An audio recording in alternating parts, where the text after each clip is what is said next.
Hello friends, welcome to my channel.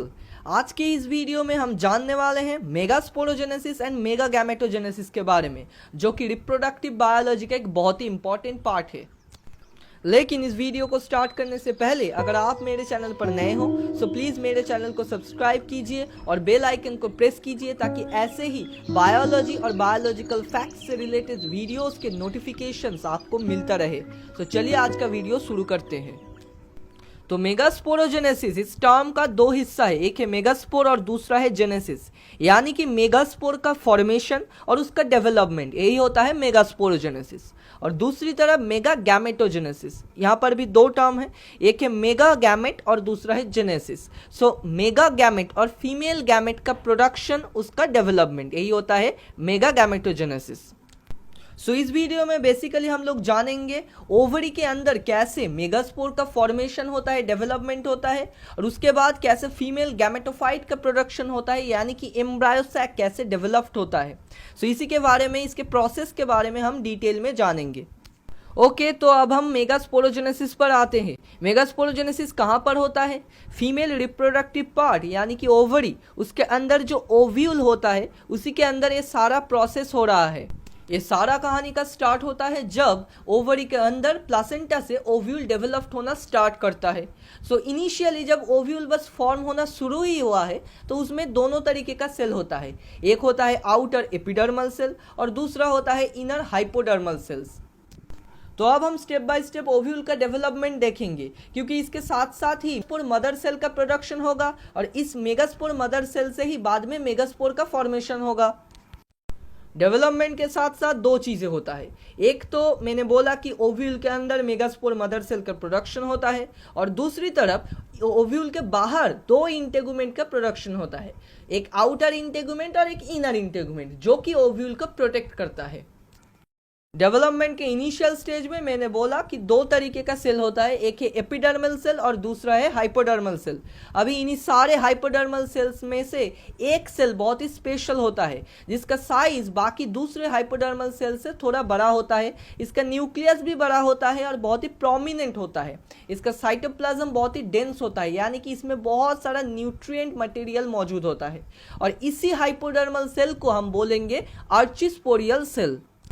अभी इसी आर्चिस्पोरियल cell का ट्रांसवर्स डिवीजन होगा, जिससे कि बाहर की तरफ प्राइमरी पैराइटल सेल और अंदर की तरफ प्राइमरी स्पोरोजीनस सेल प्रोड्यूस्ड होगा।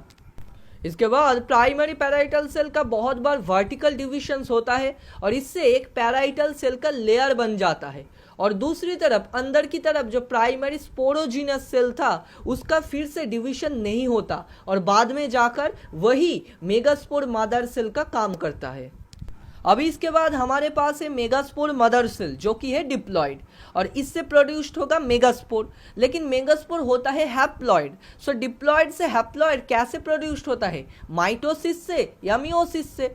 मियोसिस से होता है। डिप्लॉइड से हैप्लॉइड होने के लिए, यानी कि क्रोमोसोम सेट को हाफ करने के लिए मियोसिस होना जरूरी है। एक मेगास्पोर मदर सेल का मियोसिस डिवीजन होता है और इससे 4 हैप्लॉइड मेगास्पोर प्रोड्यूस्ड होता है। ये 4 मेगास्पोर उसके बाद एक ही लाइन या फिर एक्सिस में अरेंज हो जाता है, तो इसीलिए हम इसको बोलेंगे लीनियर टेट्राड। इन जनरल इसके बाद जो होता है कि इन चारों मेगास्पोर में से सिर्फ एक मेगास्पोर सर्वाइव करता है और बाकी 3 मेगास्पोर डिग्रेड कर जाता है।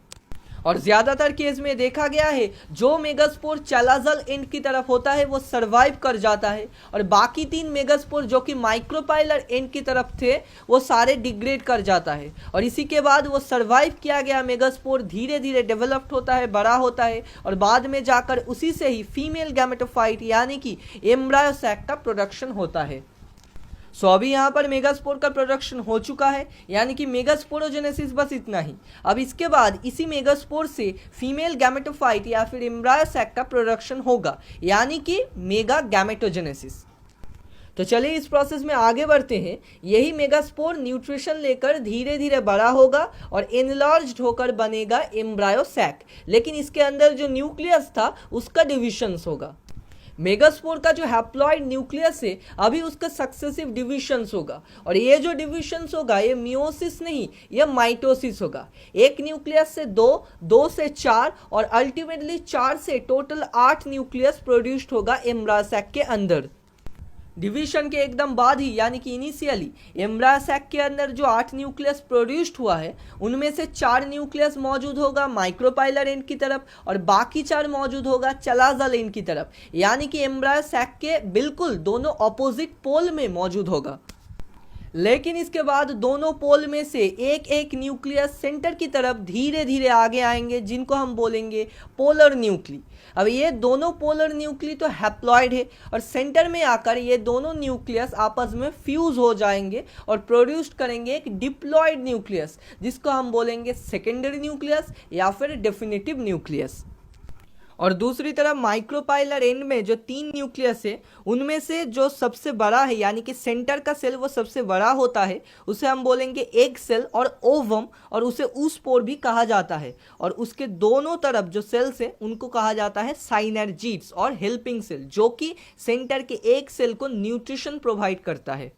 और माइक्रोपाइलर एंड में इन्हीं तीनों सेलों को एक साथ कहा जाता है एग एपैरेटस, यानी कि एक एग सेल और 2 साइनर्जिड्स, इन 3 सेल को एक साथ बोलेंगे एग एपैरेटस।